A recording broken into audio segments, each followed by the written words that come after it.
الحمدللہ، اللہ تعالیٰ کا لاکھ لاکھ شکر ہے کہ مالک الملک نے اپنی یاد کی توفیق اور موقع عطا فرمایا۔ لاکھوں اور کروڑوں درود حضرت محمد مصطفیٰ صلی اللہ علیہ وآلہ وسلم پر، جن کے طفیل مالک الملک نے یہ مہربانی عطا فرمائی۔ سامعین اکرام، اللہ تعالیٰ نے قرآن پاک میں ارشاد فرمایا، اعوذ باللہ من الشیطان الرجیم، بسم اللہ الرحمن الرحیم، ان اللہ لا یخفی علیہ شیء فی الارض ولا فی السماء هو الذی یصورکم فی الارحام کیف یشاء لا الہ الا هو العزیز الحکیم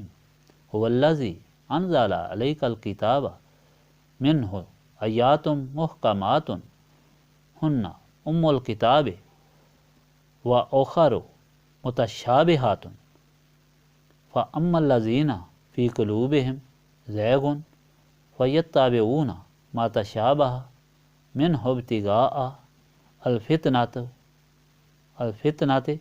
وابتغاء تأویلہ وما یعلم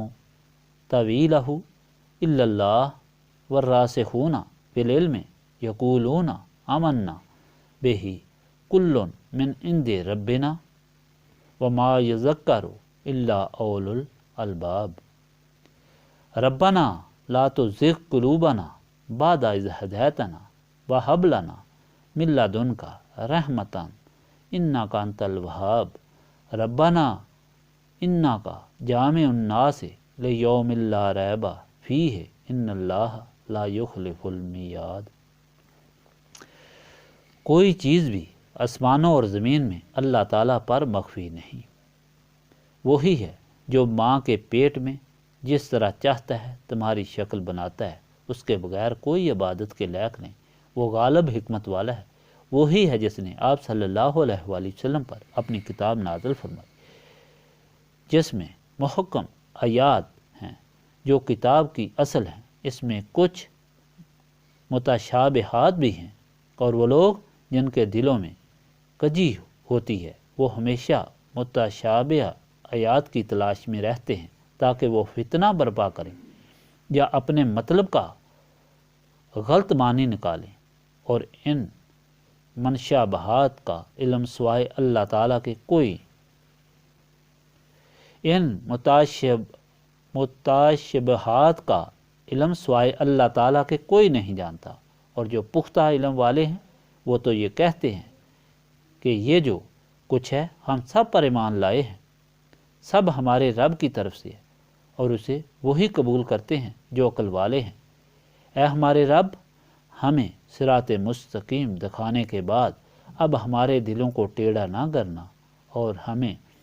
اپنی جناب سے رحمت عطا فرما، کیونکہ تو سب کچھ عطا فرمانے والا ہے۔ اے ہمارے رب، تو نے ساری مخلوق کو اس دن جمع کرنا ہے جس میں کوئی شک نہیں، اور بے شک اللہ تعالیٰ اپنے وعدے کے خلاف نہیں کرتا۔ اس سے پہلے آپ نے اللہ تعالیٰ کا فرمان سنا جس میں مالک الملک نے مخلوق کی پہچان کے لیے اپنی تعریف فرمائی، اور شان نزول اس کا یہ تھا کہ جب نبی پاک صلی اللہ علیہ وآلہ وسلم مدینہ منورہ تشریف لے گئے تو یہود اور نصارہ نے مخالفت شروع کر دی اور لوگوں کو گمراہ کرنا شروع کیا، یہاں تک کہ نجران سے عیسائیوں کا وفد نبی پاک صلی اللہ علیہ وآلہ وسلم کی خدمت میں مناظرے کے لیے حاضر ہوا، یہ جاننے کے باوجود کہ حضور پاک صلی اللہ علیہ وآلہ وسلم اللہ تعالیٰ کے سچے نبی ہیں، اور وہی نبی صلی اللہ علیہ وآلہ وسلم ہیں جن کی پیشین گوئی تورات اور انجیل میں ہو چکی ہے۔ وہاں پہنچ کر انہوں نے مناظرہ کیا اور یہ بتایا کہ عیسیٰ کو آپ صلی اللہ علیہ وآلہ وسلم خدا کا بیٹا کیوں نہیں مانتے؟ انہیں تو ایسی طاقتیں اللہ تعالیٰ نے عطا فرمائی تھی کہ مردہ کو زندہ کرتے تھے، نابینا کو بینا کرتے تھے، کوڑے کو تندرست کرتے تھے، مٹی کے پرندے بنا کر ان کو پھونک مارتے تو وہ اڑ جاتے تھے۔ نبی پاک صلی اللہ علیہ وآلہ وسلم نے جب ان کے اس مناظرہ پر ارشاد فرمایا کہ تم جھوٹ کہتے ہو، حضرت عیسیٰ اللہ تعالیٰ کی مخلوق تھے، کیونکہ جو اللہ تعالیٰ کی صفات ہیں وہ کسی انسان میں یا کسی مخلوق میں نہیں ہو سکتی۔ اللہ تعالیٰ تو وہ ہے جو ہمیشہ سے زندہ ہے اور جو زندگی بخشتا ہے۔ عیسیٰ تو ماں کے پیٹ سے پیدا ہوئے، پھر دنیا میں تشریف لائے اور پھر بڑے ہوئے۔ اللہ تعالیٰ تو ہمیش کے لیے ہے۔ عیسیٰ تو خوراک کے محتاج رہے، ماں کے پیٹ میں بھی کھاتے رہے اور بعد میں بھی کھاتے رہے۔ اللہ تعالیٰ تو خوراک سے بے نیاز ہے، اور اللہ تعالیٰ اپنی ساری مخلوق سے باخبر ہے، خواہ وہ زمین میں ہے خواہ وہ آسمان میں ہے۔ اور عیسیٰ کو تو وہی علم ہے جو اللہ تعالیٰ نے انہیں عطا فرمایا۔ ان سارے ارشادات پر عیسائی خاموش ہو گئے اور ان کے پاس کوئی جواب نہ رہا۔ تو اللہ تعالیٰ نے ارشاد پاک فرمایا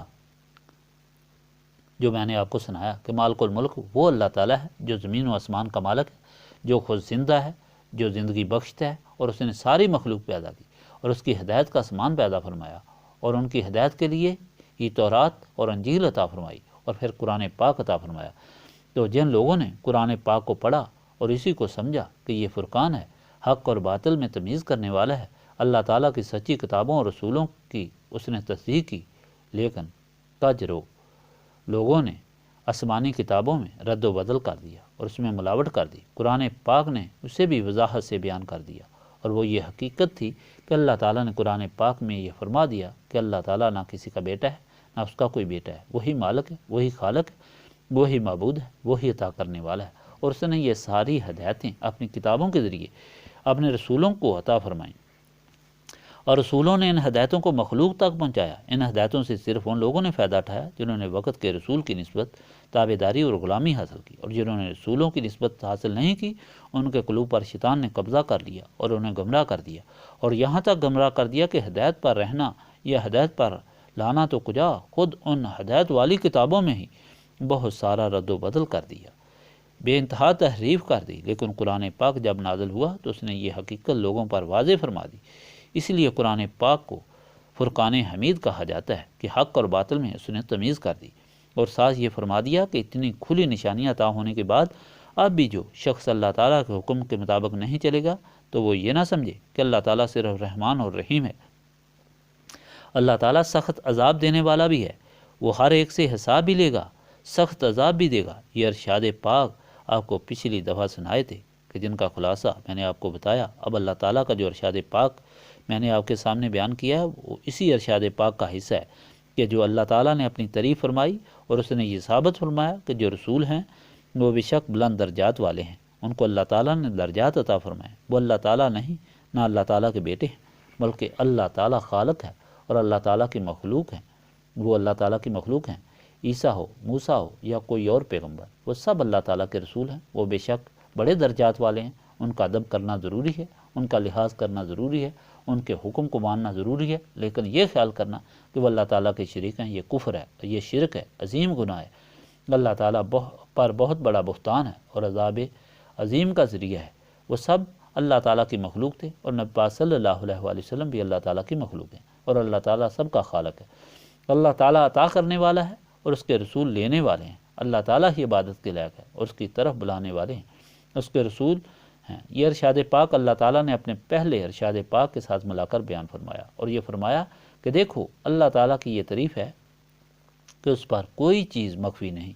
خواہ وہ زمین کے دفینے میں ہے یا آسمانوں کی بلندی میں ہے، یہ کسی انسان کے بس کی بات نہیں کہ اس طرح وہ سارا علم رکھتا ہو، اور وہی ہے جو انسان کو ماں کے پیٹ میں پیدا فرماتا ہے، اس کی شکل بناتا ہے، پھر اسے رزق دیتا ہے، پھر اس کے دین یا بے دینی کے متعلق فیصلہ کرتا ہے، اور پھر اس کی قسمت کے متعلق ارشاد فرماتا ہے، اور یہ ساری چیزیں لکھ کر نبی پاک صلی اللہ علیہ وآلہ وسلم کی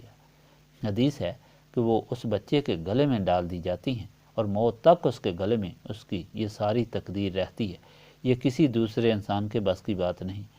اس کے ساتھ ساتھ اللہ تعالیٰ نے یہ بھی فرما دیا کہ ایسے لوگ جنہوں نے رسولوں کی نسبت حاصل نہیں کی وہ گمراہ ہوئے، انہوں نے تورات میں بھی تحریف کی، انجیل میں بھی تحریف کی، اور اب بھی جو لوگ قرآن پاک پڑھتے ہیں جو فرقان حمید حق اور باطل میں تمیز کرنے والی کھلی نشانیاں لے کر آیا ہے، وہ اس میں بھی تحریف کرنے کی کوشش کرتے ہیں اور اس سے بھی غلط مطلب نکالنے کی کوشش کرتے ہیں، کیونکہ اس قرآن پاک میں جو آیات پاک ہیں بعض تو بالکل واضح ہیں جو ہر آدمی سمجھ سکتا ہے، لیکن بعض ایسی ہیں جو متشابہات ہیں جن میں مقطعات بھی ہیں، جیسے الف لام میم کاف یا عین سین، کاف ہا یا سین عین صاد، یا دوسری ایسی آیتیں ہیں جن کا ایک جگہ کچھ اور مطلب ہے اور دوسری جگہ کچھ اور مطلب ہے۔ تو ایسے لوگ جو نسبت رسولی صلی اللہ علیہ وآلہ وسلم حاصل نہیں کرتے وہ نور بصیرت سے محروم ہوتے ہیں، اور وہ اس کو پڑھنے سے گمراہ ہوتے ہیں، اور وہ غلط مطلب نکالنے کی کوشش کرتے ہیں۔ جہاں تک حروف مقطعات کا تعلق ہے وہ تو صرف اللہ تعالیٰ جانتا ہے، یا جس کو اس نے علم عطا فرما دیا اپنے رسولوں میں سے۔ اور جو دوسری آیات پاک جو متشابہات میں سے ہیں ان کو سمجھنے کے لیے بھی نور بصیرت کی ضرورت ہے اور مکمل علم کی ضرورت ہے کہ ان کو پہلی آیت سے ملا کر پڑھا جائے۔ تو اگر نسبت رسولی صلی اللہ علیہ وآلہ وسلم سے دل و دماغ روشن ہیں تو اس کا مطلب واضح ہو جاتا ہے۔ اگر نسبت رسولی صلی اللہ علیہ وآلہ وسلم سے محروم ہیں تو ان کو پڑھ کر لوگ گمراہ ہو جاتے ہیں، اور یہی وجہ ہے کہ اللہ تعالیٰ نے فرمایا کہ یضل بہ کثیرا ویہدی بہ کثیرا، اس کو پڑھ کر بہت سے گمراہ ہو جاتے ہیں اور بہت سے راہ راست پر آ جاتے ہیں۔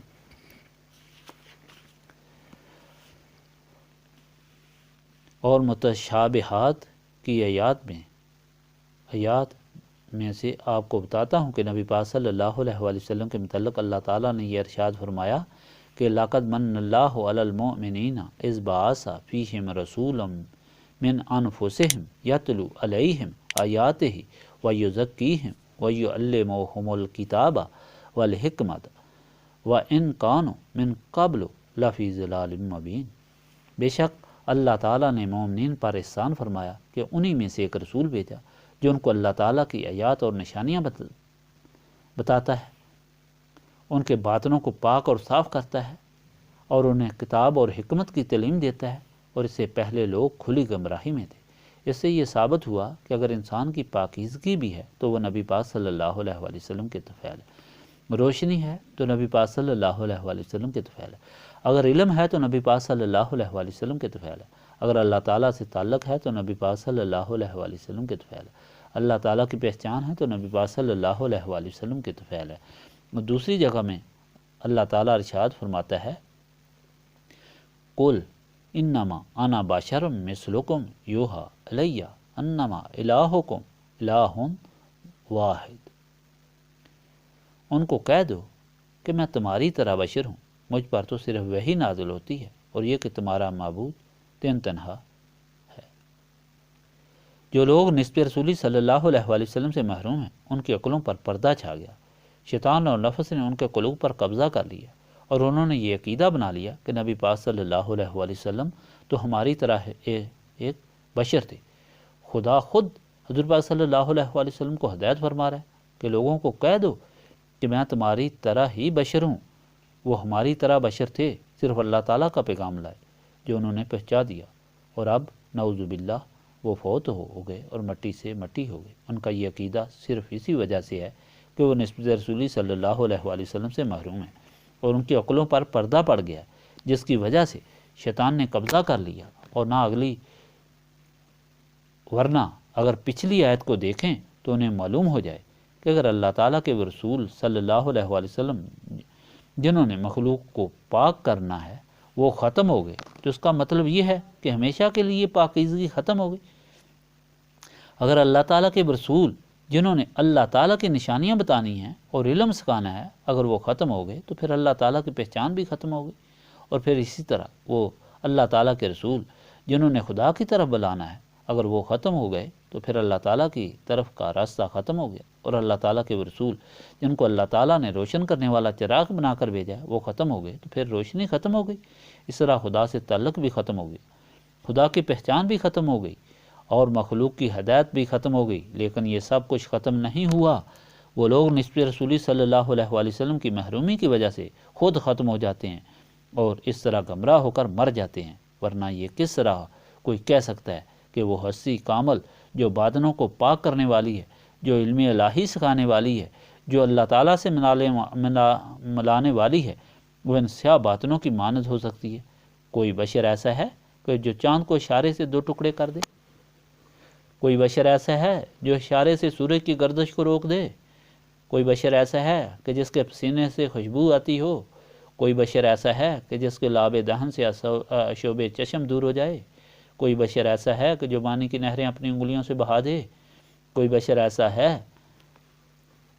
کہ جو مردے کو زندہ کر دے؟ کوئی بشر ایسا ہے کہ جو نکلی ہوئی آنکھ کو دوبارہ وہاں رکھ کر تندرست کر دے؟ کوئی بشر ایسا ہے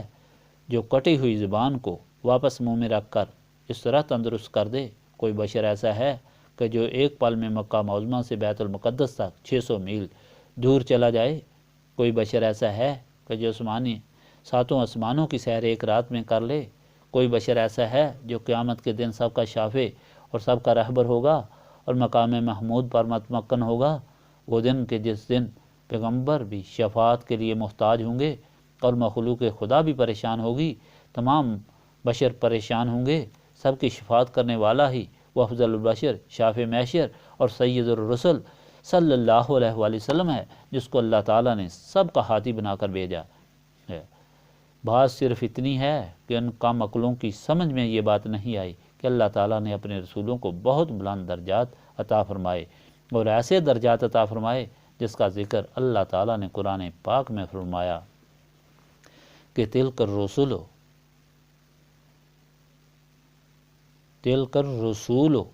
فضلنا بعضهم علی بعض منهم من کلم اللہ ورفع بعضهم درجات۔ یہ اللہ تعالیٰ کے رسول ہیں جن کے اللہ تعالیٰ نے درجات بلند فرمائے، ان میں سے بعض نے اللہ تعالیٰ کے ساتھ کلام کیے اور بعض کے بہت بلند درجے ہیں۔ اب یہ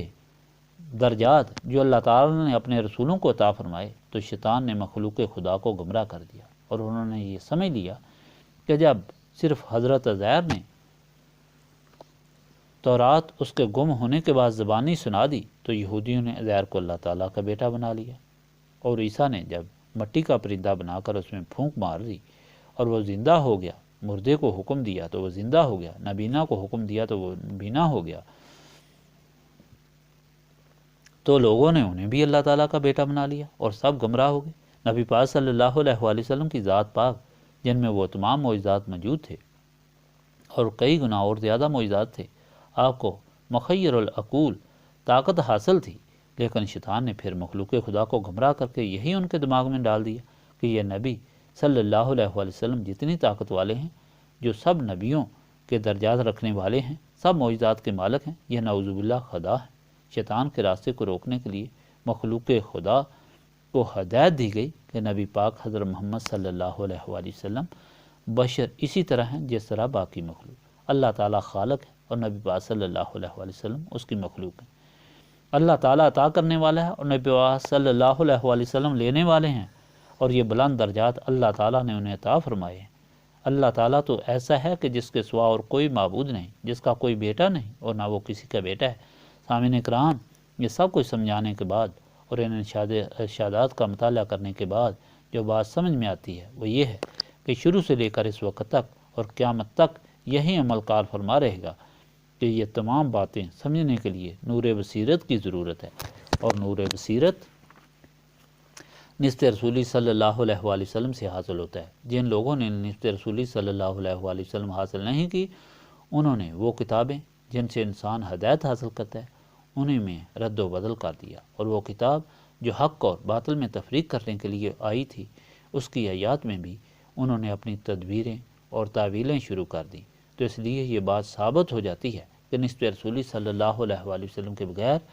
بے شک انسان مسلمان بھی ہو، عابد بھی ہو، حاجی بھی ہو، روزہ دار بھی ہو، عبادت گزار بھی ہو، وہ سلامتی ایمان سے اپنی زندگی نہیں گزار سکتا،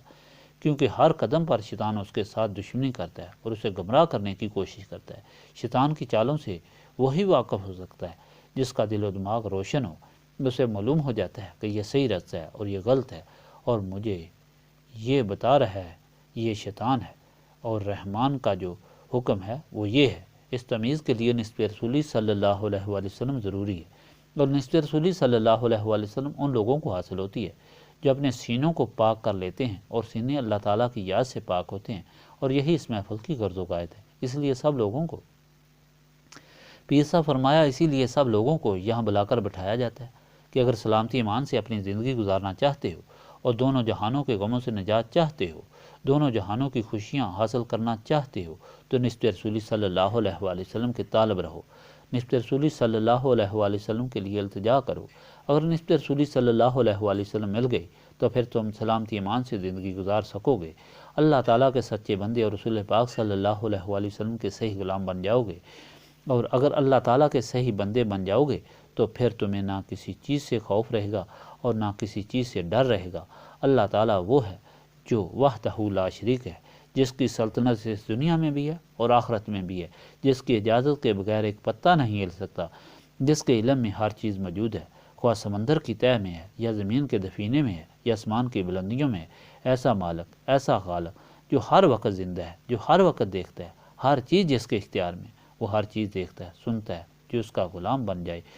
اسے کوئی ڈر، کوئی خوف، کوئی غم نہیں رہتا۔ لہٰذا اگر یہ چاہتے ہو کہ سارے غموں سے نجات حاصل کر لو، دونوں جہانوں کی خوشیاں حاصل کرو اور دنیا اور آخرت کی زندگیاں بہتر ہو جائیں، تو اللہ تعالیٰ کی غلامی اور اللہ تعالیٰ کی بندگی کرو۔ اللہ تعالیٰ کی غلامی اور اللہ تعالیٰ کی بندگی حاصل کرنے کے لیے نسبت رسولی صلی اللہ علیہ وسلم از حد ضروری ہے۔ اس کے بغیر انسان نہیں بچ سکتا، وہ شیطان کے فتنوں اور شیطان کی گمراہی میں آ جاتا ہے۔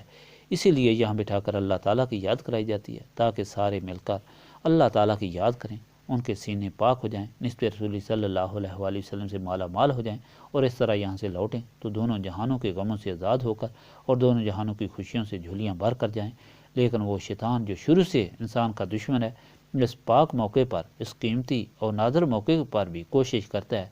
کہ اسے گمراہ کرے، اور یہاں کر وہ گمراہی کا ایک یہ ذریعہ استعمال کرتا ہے کہ وہ یہ دماغ میں ڈالتا ہے تمہارا وقت ضائع ہو رہا ہے، تمہارے سفر کا وقت ضائع ہو رہا ہے، تمہاری حاضری کا وقت ضائع ہو رہا ہے، تمہاری تجارت کا وقت ضائع ہو رہا ہے، تمہارا بیمار پیچھے موجود ہے، تمہارا انتظار کرنے والے پیچھے موجود ہیں، تمہارے بچے تمہارا انتظار کر رہے ہیں، تمہارے ماں باپ انتظار کر رہے ہیں، تم نے دور جانا ہے، تم نے نزدیک جانا ہے، اور جتنی تکالیف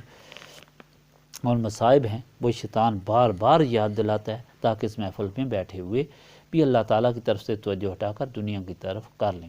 اور انسان کو ماحوق ہوئے اس محفل کے فیوز و برکات سے مستفید نہ ہو سکے۔ حدیث پاک میں ہے کہ جب تک انسان اللہ تعالیٰ کی طرف متوجہ رہتا ہے اور اللہ تعالیٰ کی عبادت کرتا ہے تو اللہ تعالیٰ اس کی طرف متوجہ رہتا ہے، اور اللہ تعالیٰ کا رحم و کرم اس پر نازل ہوتا رہتا ہے۔ جب انسان اپنی توجہ دوسری طرف کرتا ہے تو اللہ تعالیٰ بھی اس کی طرف سے منہ موڑ لیتا ہے، اور یہی شیطان کی کوشش ہوتی ہے کہ کس طرح یہ اللہ تعالیٰ کے رحم و کرم سے نکل کر گمراہ ہو جائے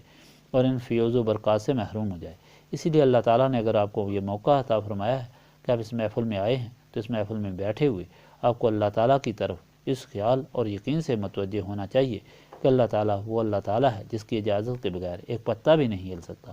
ہم اس کی یاد کر رہے ہیں، اس کے سامنے التجا کر رہے ہیں، ہمارے سارے کاموں کو ٹھیک کرنے والا وہی ہے، ہماری بگڑی بنانے والا وہی ہے، اور ہمیں ہر غم اور فکر سے بچانے والا وہی ہے۔ اللہم صلی علی سیدنا محمد وعلی آلہ وصحابہ صلاۃ تکون لنا امان من کل خوف۔ لا الہ الا انت سبحانک انی کنت من الظالمین۔ ربنا آتنا فی الدنیا حسنۃ وفی الآخرۃ حسنۃ وقنا عذاب النار۔ استغفر اللہ العظیم الذی لا الہ الا هو الحی القیوم واتوب الیہ۔ استغفر اللہ العظیم الذی لا الہ الا هو الحی القیوم واتوب الیہ۔ استغفر اللہ العظیم الذی لا الہ الا هو الحی القیوم واتوب الیہ۔ ربنا تقبل منا انک انت السمیع العلیم وتب علینا انک انت التواب الرحیم۔